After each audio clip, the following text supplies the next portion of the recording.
নতুন সরকার আসে, নতুন প্রতিশ্রুতি।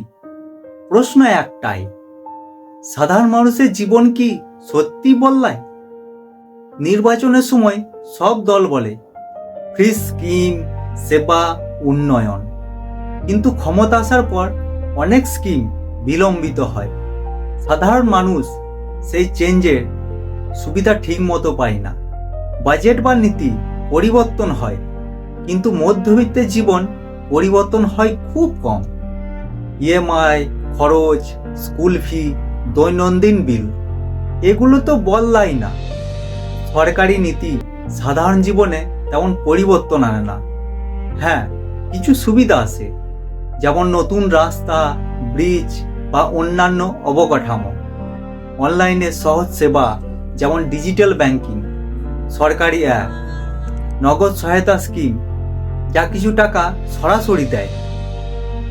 কিন্তু দিন শেষে জীবনযাত্রার মান তেমন বদলায় না।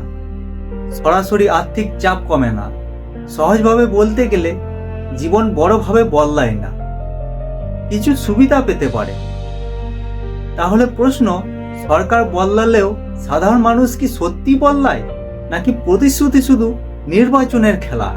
কমেন্টে বলো, আপনি কি নতুন সরকারের সুবিধা পেয়েছেন?